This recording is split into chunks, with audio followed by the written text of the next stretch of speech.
Subscribe कीजिए। मेरे प्यारे आका सल्लल्लाहु ताला अलैहि वसल्लम के प्यारे दीवानों, रसूल आज़म सल्लल्लाहु ताला अलैहि वसल्लम इस फर्शे गीती पर तशरीफ तो लाए। आना एक ही बार हुआ,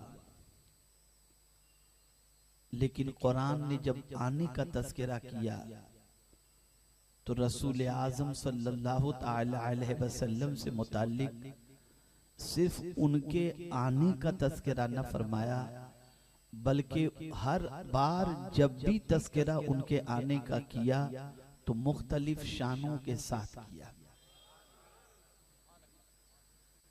मिसाल के तौर पर कहीं परवरदिगार जल्ल जलालहू ने हुजूर के आने का तज़किरा किया तो फरमाया क़द जाअकुम मिनल्लाहि नूर।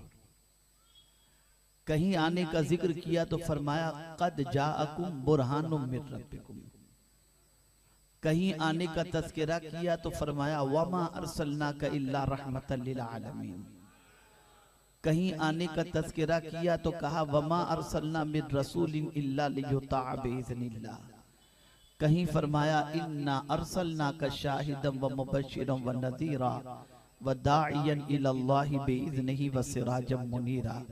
आप अगर कुरान का मुताला करें, आए मुस्तफ़ा एक मर्तबा, लेकिन जब जब मुस्तफ़ा की आमद का तज़किरा कुरान करता है तो मुख्तलिफ शानों के साथ करता है, अलग अलग शान के साथ करता है, ताकि जब जब आने के हवाले से सोचा जाए तो ये गौर किया जाए कि ये आने वाला आया तो था लिबासे बशरी के अंदर, लेकिन शान इसकी इतनी अजमत वाली है कि रब होकर अपने महबूब की मुख्तलिफ शानों का तज़किरा कर रहा है। मेरे प्यारे आका सल्लल्लाहु ताला अलैहि वसल्लम के प्यारे दीवानों, ताजदारे कायनात अरवाहुना फिदाहु सल्लल्लाहु ताला अलैहि वसल्लम यूं तो बेशुमार खूबियों के मालिक बनकर इस फर्श गीती पर जलवागर हुए, बल्कि आप अगर हसन बिन साबित रदियल्लाहु ताला अन्हु की जबान में समझें तो वो कहते हैं कअन्नका क़द खुलिक़्त कमा तशाउ, कि आप अल्लाह अज़्ज़ व जल्ल के ऐसे बंदे हैं कि इस तरीके से अल्लाह ने आपको पैदा किया जैसा पैदा होना आप चाहते थे, यानी आपकी विलादत भी आपकी चाहत के मुताबिक। मेरे प्यारे आका सल्लल्लाहु ताला अलैहि वसल्लम के प्यारे दीवानों, आज मैं हुजूर सल्लल्लाहु अलैहि वसल्लम के एक वस्फ़े अजीम का तज़किरा करूंगा, ताकि आज के दौर के मुसलमान अपनी ज़ुबान हाली के हवाले से भी गौर करें और अपने आप के अंदर अल्लाह के रसूल सल्लल्लाहु अलैहि वसल्लम की सुन्नत मुबारका को अपनाने का आज़्म मुसम्मम करें। आप देखें, परवरदिगार जल्ल जलालहू ने अपने प्यारे महबूब सल्लल्लाहु अलैहि वसल्लम की शान बयान फरमाई, इरशाद फरमाया बेशक आपकी खूबू बड़ी शान वाली है। अल्लाहु अकबर। आपको मैं बताऊं, मेरे प्यारे आका सल्लल्लाहु ताला अलैहि वसल्लम के प्यारे दीवानों, अगर कोई शागिर्द है जिसको उस्ताद ने बहुत अच्छी तरीके से पढ़ाया, जिसके पीछे बेपनाह मेहनत की, जिसकी सलाहियतों को उजागर किया, जिसमें कुट कुट करके खूबियां भर दी, अब उन खूबियों को भरने के बाद अगर किसी के पास वो जाए और उसका उस्ताद कहे कि ये मेरा शागिर्द आ रहा है, लेकिन इसे मामूली न समझना, ये बड़ी शान वाला शागिर्द है, बड़ी अजमत वाला शागिर्द है, तो उस्ताद अगर अपने शागिर्द की तारीफ करता है तो उस्ताद की तारीफ को सुनने के बाद सामने वाले के दिल के अंदर उस शागिर्द की अजमत बन जाती है। आकाए करीम ने किसी इंसान से नहीं पढ़ा, आका को पढ़ाने वाली जात रब्बे कदीर की है। कुरान कहता है अर्रहमान अल्लमल कुरान, रहमान ने कुरान सिखाया, व अल्लमका मा लम तकुन तालम, हुजूर तुम जो कुछ तुम न जानते थे अल्लाह ने तुम्हें उसका इल्म अता फरमाया। आप अंदाजा लगाएं, रसूल आज़म सल्लल्लाहु अलैहि वसल्लम की शान मेरा रब खुद बयान कर रहा है।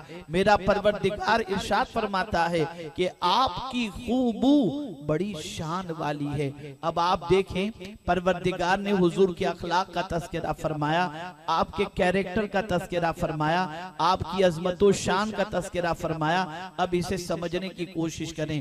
याद रखें मेरे प्यारे आका सल्लल्लाहु अलैहि वसल्लम के प्यारे दीवानों, कुरान मुकद्दस में रब्बे कदीर जल्ल जलालहू ने वाज़ेह लफ्जों में फरमा दिया है, अगर तुमको किसी को आइडियल बनाना है तो मेरे महबूब को आइडियल बनाओ। लक़द कान लकुम फी रसूलिल्लाहि उस्वतुन हसना। यहाँ से ये बात वाज़ेह हो गई कि हमें अगर अपनी जिंदगी के अतवार को इख्तियार करना है और अपनी जिंदगी को गुजारना है तो अपनी तबीयत के मुताबिक नहीं, आका की हयात तैयबा को देखो, आका के उसवे हसना को देखो, आका की जिंदगी के सरापा को देखो, आका की नशिस्त व बर्खास्त को देखो, तो तुम्हें जिंदगी गुजारने का सलीका आ जाएगा। आज के दौर में सबसे बड़ा प्रॉब्लम उम्मत मुस्लिमा का जो है वो ये है कि दो वजह से पूरी दुनिया में मुसलमान इस वक्त मातूब भी है और पूरी दुनिया में इस वक्त मुसलमान जवाल पजीर भी है। अगर ये दो चीजें मुसलमानों की जिंदगी में आ जाएं तो मुसलमान अपना खोया व वकार हासिल कर सकता है, कोई भी अजमत को हासिल कर सकता है, कोई भी दौलत को हासिल कर सकता है, कोई भी कुव्वत को हासिल कर सकता है। वो दो चीजें कौन सी हैं? तो मेरे प्यारे आका सल्लल्लाहु अलैहि वसल्लम के प्यारे दीवानों, एक है इल्म और दूसरा है अखलाक। ये दोनों चीजें ऐसी हैं कि अगर मुसलमान की जिंदगी में ये दो चीजें आ जाएं तो ये मुसलमान कामयाबी की शाहराह पर गामजन हो सकता है और परवरदिगार जल्ल जलालहू उसे बेपनाह इज्जत और सरबुलंदी अता फरमा देगा। आइए अब हम समझते हैं, कैरेक्टर के हवाले से, खुल्क के हवाले से रब्बे कदीर ने हुजूर की अजमत बयान फरमाई कि आपकी खूबू, आपकी आदत करीमा बड़ी शान वाली है। मेरे प्यारे आका सल्लल्लाहु अलैहि वसल्लम के प्यारे दीवानों, किसी को अगर पहचानना हो तो आप उसके अखलाक से पहचान सकते हैं। यही वजह है कि दुनिया में हर इंसान किसी के चाल चलन का तस्करा करता है, इसकी चाल अच्छी है, इसके दोस्त अच्छे हैं, इसकी आदतें अच्छी हैं। आप जानते हैं एक गरीब इंसान के भी अगर अखलाक अच्छे हों तो वो गरीब इंसान भी इज्जत वाला बन जाता है। आकाए करीम सल्लल्लाहु अलैहि वसल्लम ने अपनी जिंदगी को इख्तियारी फक्र के साथ गुजारी, लेकिन हुजूर के पास अखलाक की ऐसी ताकत थी जिसके जरिए गैरों के दिल को सरकार ने मुनव्वर व मुजल्ला कर दिया और लोगों के सीनों के अंदर इस्लाम की अजमत को अपने अखलाक के जरिए मदीने के ताजदार ने बिठा दिया। मेरे प्यारे आका सल्लल्लाहु अलैहि वसल्लम के प्यारे दीवानों, अखलाक किसे कहते हैं, कैरेक्टर किसे कहते हैं, इसे समझने की जरूरत है। अल्लाह अकबर। हजरत इमाम रागिब अस्फहानी रहमतुल्लाह ताला अलैह और हजरत इमाम गजाली अलैहि रहमतुल्लाह व रिज़वान इसके हवाले से फरमाते हैं, वो अच्छी आदत जिसको करने में कोई तकल्लुफ न हो, कोई तकल्लुफ न हो, यानी बनावटी तौर पर वो आदत का मामला इजहार करने का न हो, बल्कि इंसान की आदत ही ऐसी हो कि नॉर्मली वो अपनी जिंदगी से उसका इजहार करे। मिसाल के तौर पर किसी फकीर को देखा तो देने की आदत, ये नहीं कि कोई साथ में है तो उसको दिखाने के लिए दे दिया और बाकी नहीं। इसी तरीके से किसी गरीब से मुस्कुरा करके मिलना, ये नहीं कि कोई सरमाएदार या कोई साथ में है उसके पास अपनी इज्जत बनाने के लिए गरीब को देखा तो मुस्कुरा करके मिल लिए, नहीं, बल्कि ये उसकी आदत ही है कि कोई भी हो जब किसी से मिलना हो तो वो मुस्कुरा करके मिलता है, अच्छे अंदाज से मिलता है, अच्छे अखलाक से मिलता है। अल्लाह अकबर। आकाए करीम सल्लल्लाहु अलैहि वसल्लम की आदत करीमा को देखें तो आपको महसूस होगा। अब यहाँ मैं थोड़ी सी तवज्जो चाहूंगा ताकि आपका जहन हाजिर रहे और आप अच्छी तरह से समझ सकें और अपना करेक्शन कर सकें। मेरे प्यारे आका सल्लल्लाहु ताला अलैहि वसल्लम के प्यारे दीवानों, मोहल्ले के अंदर इंसान आमतौर पर एक रुकन बन के जिंदगी गुजारता है, फिर वो कॉर्पोरेटर बन जाता है, फिर उसके बाद वो एमएलए बन जाता है, एमपी बन जाता है, फिर उसके बाद मिनिस्टर बन जाता है। चाल बदल जाती है, अंदाज बदल जाता है, नजरिया बदल जाता है, दोस्त बदल जाते हैं, हालात बदल जाते हैं, रहने सहने का ढंग बदल जाता है, ताल्लुकात बदल जाते हैं। ये सारी चीजों में तब्दीली आ जाती है। जब इंसान कुछ न था तो गरीबों से मिलता था, जब इंसान कुछ न था गरीबों से मुसाफा करता था, जब इंसान कुछ न था गरीबों की दावत कबूल करता था, जब इंसान कुछ न था साइकिल वाले से मुलाकात करने में आर महसूस नहीं होती थी, जब इंसान कुछ न था तो उसकी जिंदगी के अंदर बड़ी अजीब सिचुएशन थी। हर एक से अच्छी तरीके से मिल रहा है, लेकिन जहां कुछ उसके पास आया, चाहे गुर्बत से वो दौलतमंद बन गया, चाहे बेइख्तिदार से साहिब इख्तिदार बन गया, चाहे जहालत से इल्म की दौलत से माला माल हो गया। अब जैसे ही उसकी डिग्री और स्टेटस चेंज हुआ, उसके मिलने का अंदाज बदल गया, उसके मिलने की कैफियत बदल गई। लेकिन मेरे प्यारे आका सल्लल्लाहु अलैहि वसल्लम के प्यारे दीवानों, जब हम रसूल गिरामी वकार सल्लल्लाहु ताला अलैहि वसल्लम की हयात तैयबा को देखते हैं तो हमारी अक्ल दंग रह जाती है। अल्लाह अकबर, वो रसूल जिनको मक्के में सताया गया, वो रसूल जिनको मक्के के अंदर पत्थरों से जख्मी किया गया, वो रसूल जिनको मक्के के अंदर जिनके पुष्ट पर ओजड़ी रखी गई, वो रसूल जिनके लिए मक्के के रास्तों के अंदर कांटे बिछाए गए, वो रसूल जिनको हर किस्म की अजियत देकर सोशल बाइकाट किया गया। लेकिन जब उस रसूल की शान ये हुई कि एक कदम फर्श पर है तो परवरदिगार ने मेहमान बनाकर दूसरा कदम अर्श पर रखवा दिया। इतनी बुलंदी पर मुस्तफा जाने रहमत पहुंच गए। अंदाज बदल जाना चाहिए था, कैफियत बदल जानी चाहिए थी, नजरिया बदल जाना चाहिए था, लेकिन कुर्बान जाइए मुस्तफा की आदत पहले जैसी थी। मेरे आका उससे ज्यादा मुतवाज़े नजर आते हैं और गरीबों से मिलते नजर आते हैं, परेशान हालों से मिलते नजर आते हैं। एक मरतबा दुरूद शरीफ पढ़ लें। नारे तकबीर, नारे रिसालत, जश्न ईद मिलादुन नबी, नारे रिसालत। सुभान अल्लाह, सुभान अल्लाह। अल्लाहुम्मा सल्ली अला सय्यिदिना व मौलाना मुहम्मदिन मादिनिल जूद वल करम व आलिहि व अस्हाबिहि व बारिक व सल्लिम सलातन व सलामन अलैका या सय्यिदी या रसूल अल्लाह सल्लल्लाहु तआला अलैहि व सल्लम। आप देखें, अल्लाहु अकबर, रसूल गिरामी वकार सल्लल्लाहु तआला अलैहि व सल्लम इतनी बुलंदी पर पहुंचे जिस बुलंदी पर कल न कोई पहुंचा था न कयामत तक पहुंच सकता है। लेकिन लाइफ स्टाइल देखें। मेरी गुजारिश है, इस बच्चे को लेकर आप बिल्कुल पीछे चले जाएं, या फिर मैं बयान बंद कर दूं। एक मतलब सल्लल्लाहु अलैहि नबी वालिही सल्लल्लाहु अलैहि वसल्लम सलातो व सलाम अलैका या रसूल अल्लाह सल्लल्लाहु तआला अलैहि वसल्लम। अल्लाहुम्मा सल्ली अला सय्यिदिना व मौलाना मुहम्मदिन मादिनिल जूद वल करम व आलिहि व अस्हाबिहि व बारिक व सल्लिम सलातन व सलामन अलैका या सय्यिदी या रसूल अल्लाह सल्लल्लाहु तआला अलैहि व सल्लम।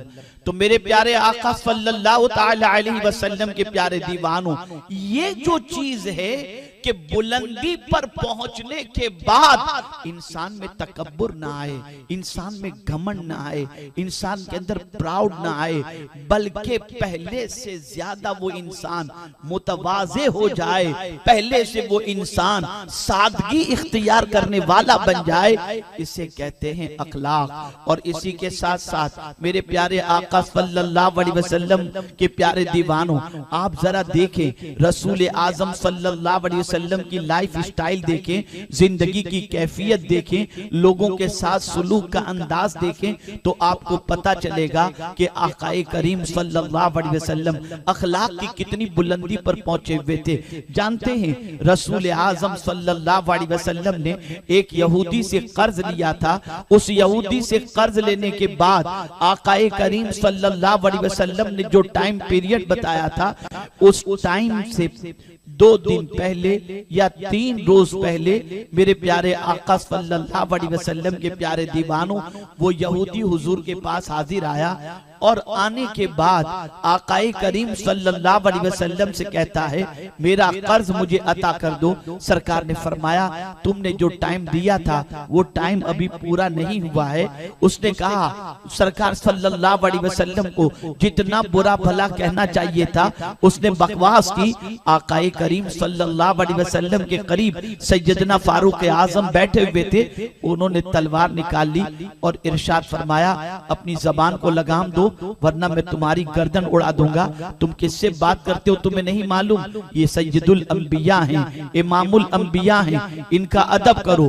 अब आप देखें रसूल आजम का आलम आकाए करीम सल्लल्लाहु अलैहि वसल्लम ने फारूक आजम रदियल्लाहु ताला अन्हु को शांत किया और उसके बाद इरशाद फरमाया उमर तुम्हें ऐसा नहीं करना चाहिए था, तुम्हें ये कहना चाहिए था कि तुम अदब से बात करो और मुझसे ये कहना चाहिए था हुजूर इसका कर्ज अदा कर दो। ये क्या तुमने तलवार निकाल ली? ये कौन सा तरीका है? अच्छा अब एक काम करो फलां के पास जाओ और जाकर के कहो इसका इतना कर्ज है तुम दे दो, वो तुम्हें इसका कर्ज चुकाने के लिए जो चीजें हैं वो उसे पेश कर दी जाएंगी और उसके बाद थोड़ा सा और ज्यादा भी इस शख्स को दे देना। वजह यह है कि तुमने तलवार निकालकर इसे डराया था, तुम इसलिए उसको ज्यादा दे देना ताकि उसका दिल जो दुखा था वो दिल दुखा हुआ उसका इलाज हो जाए। अल्लाह अकबर। हजरत फारूक आजम उस शख्स को लेकर रास्ते में चल रहे हैं। चलते चलते फारूक आजम ने उस शख्स से फरमाया तुम्हें शर्म नहीं आती? हमारे नबी से तुमने इस तरह से बात की। तो वो कहता है उमर मुझे पहचानते हो मैं कौन हूँ? फारूक आजम ने फरमाया नहीं। उसने कहा मैं यहूदियों का बड़ा आलिम। उस फारूक आजम ने फरमाया तुम यहूदियों के इतने बड़े आलिम और उसके बाद भी तुमको नबी से बात करने का तरीका नहीं आता? उसने कहा उमर मैं नबी से नबी की बेअदबी करना नहीं चाहता था। मैंने नबुव्वत की जितनी अलामतें थी मैंने हुजूर में वो सारी अलामतें देख ली थी, लेकिन एक अलामत देखना बाकी थी और वो ये थी कि नबी को गुस्सा दिलाओ तब भी नबी नरमी का मुजाहिरा करते हैं। तो मैंने हुजूर के सामने बेअदबी की लेकिन रसूल आजम ने उसके जवाब के अंदर मेरे साथ नरमी का मुजाहिरा किया। उमर बेअदबी नहीं थी, नबुव्वत की अलामत देखनी थी। उमर तुम गवाह हो जाओ ये तुम्हारे ही नबी नहीं मेरे भी नबी हैं। और फिर फारूक आजम के सामने वो कलेमा पढ़ करके मुसलमान हो गया। हमारे वीडियो को लाइक शेयर जरूर करिए।